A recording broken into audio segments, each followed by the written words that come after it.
Hello my beautiful people, আমি মৈত্রী। আর আজকে তোমাদের সঙ্গে শেয়ার করছি আমি শীতকালে বন্ধুদের সঙ্গে যে পিকনিক করেছিলাম সেখানকার শিক কাবাব বানানোর এক্সপিরিয়েন্সটা।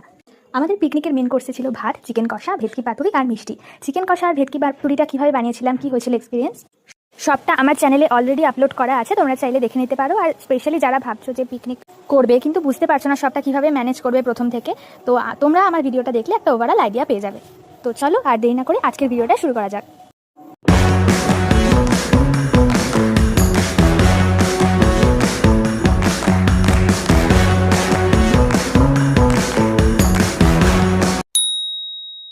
Let's go. প্রথমে নুন, লঙ্কার গুঁড়ো, সামান্য হলুদ, পাতিলেবুর রস আর সোয়া সস দিয়ে একটা বেস তৈরি করে নেওয়া হচ্ছিল। তারপর সেটা দিয়ে আর কি কাবাবের চিকেনগুলো ম্যারিনেট করা হচ্ছিল। তারপরে আমি আদা আর রসুনটাকে বেটে এনেছিলাম আর সেটাকে ম্যারিনেশনের মধ্যে দিয়ে দিচ্ছিলাম। আর একটু তেল আর কাশ্মীরি চিলি পাউডারও আমরা অ্যাড করে দিয়েছিলাম। কেউ কেউ চাইলে কাসুরি মেথিও অ্যাড করতে পারে, আমরা এখানে করিনি। তারপরে একটু গরম মশলার গুঁড়ো আর চাট মশলা দিয়ে দিচ্ছিলাম। চাট মশলা দিলে সত্যি খুব সুন্দর একটা ফ্লেভার আসে, একদম দোকানের শিক কাবাবের মতো একটা টেস্ট আসে। এরপরে আমরা টক দইটা ঢেলে দিলাম, আর এটা হচ্ছে one of the most important ingredients. তারপরে এদিকে দেখো দুদিক থেকে দুজনে জিরে গুঁড়ো আর ধনে গুঁড়োটা দিয়ে দিচ্ছিল।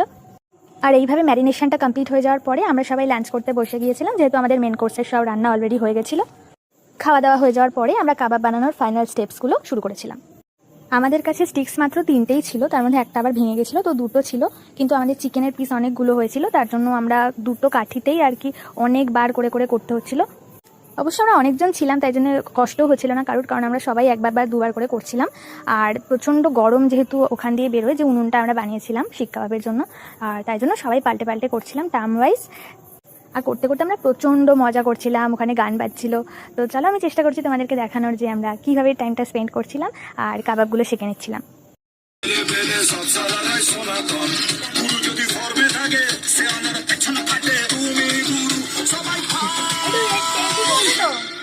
হ্যাঁ ব্রাশ করে নে।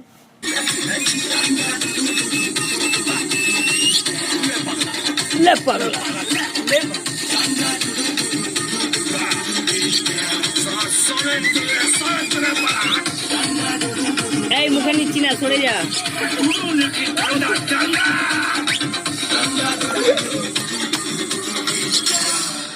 হয়ে গেল পাগলা, যা যা রিমিক্স করালি, চলো চলো। তো এইসবের মধ্যেই আমাদের কাবাব রেডি হয়ে গেছিলো বেশ কয়েকটা। আর আমাদের মিঠি যেহেতু সব থেকে ছোট সদস্য ছিল, তাই জন্য ও টেস্ট করছিল ফার্স্টে, আর টেস্ট করেই আমাদের সিগন্যাল দিয়ে দিল যে খুব ভালো হয়েছে খেতে। আর এইভাবেই আমরা সেদিনের সন্ধ্যেটা কাটিয়েছিলাম, খুব আনন্দ করে, খুব মজা করে।